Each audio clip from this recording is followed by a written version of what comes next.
Let's talk balancing the budget. The White House unveiling its budget for fiscal year 2021. I spoke with acting OMB Director Russ Vaught over the weekend about the $4.8 trillion proposal. Here are the details as we know it. The administration will come out with this at noon today. The proposal lays a path to reduce the federal deficit by $4.6 trillion over the next 10 years. It expects to have a balanced budget within 15 years. The budget also puts aside $1 trillion for infrastructure spending, $2 billion for the border wall, and that includes reform on Medicare, welfare, and student loans, plus prescription drug prices expecting to come down. Based on that proposal, they're waiting for Congress, of course. Joining me right now is American Action Forum President, former Congressional Budget Office Director, and former John McCain campaign advisor, Doug Holtz-Eakin. Douglas, it's good to see you this morning. Thanks so much for joining us. Thank you. Good to see you. Let's walk through it. Your reaction to the budget proposal out of the White House. Well, I think this is very much an election year budget. You've got a budget that lays out the aspirational goal to balance, but doesn't try to do it too quickly. 15 years is a long time. It relies heavily on strong economic growth. It looks like they're going to get 3% on average over the next 10 years, and it relies heavily on acts of Congress to cut discretionary spending, and I think you and I both know those probably won't materialize. Well, the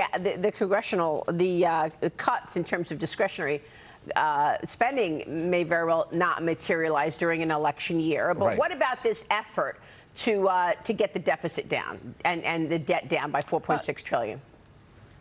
I think anything that moves in that direction would be just very, very welcome. I think this is one of the looming threats to the continued recovery.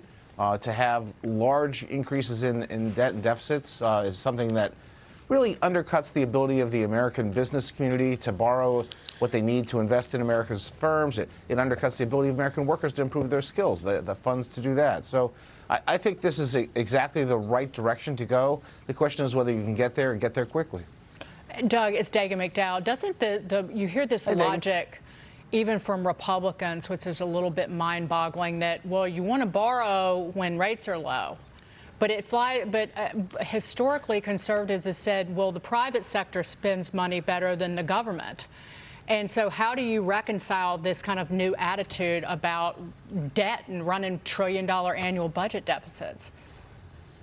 I find it very disappointing. I think the focus on debt is really missing. It's driven by spending programs, and when you say we're willing to borrow, you're really saying I'm not willing to cut spending programs, and that's what we really need to do. Those are competing with the private sector for resources.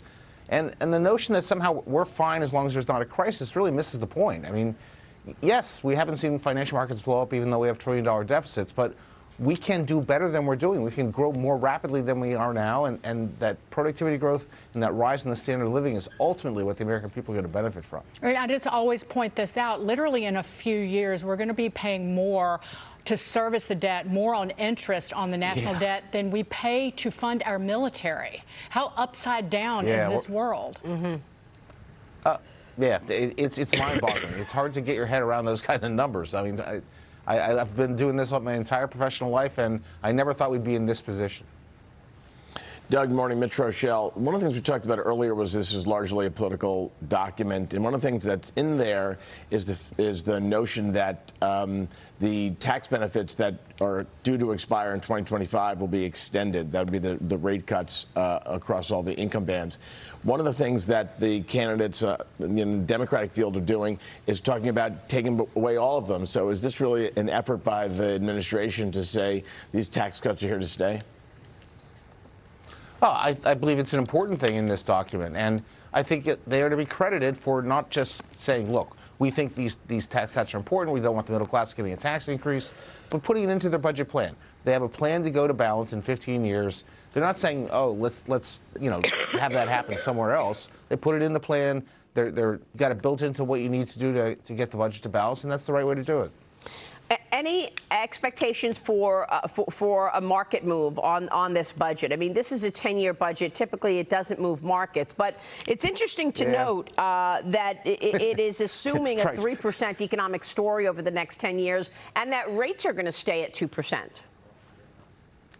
Yeah, I don't think this will move markets much. You know, the thing I've done my entire professional life isn't that interesting to financial markets, as it turns out. But I think it's largely because it's a continue the course document. This is not a document that signals the administration somehow decided economic growth is not important, cutting the regulatory burden is not important. You know, it's reinforcing the things that have been successful over the past couple of years. I think markets will welcome that, but they're not going to react greatly to it. All right, Doug, great to get your insights. Thanks so much.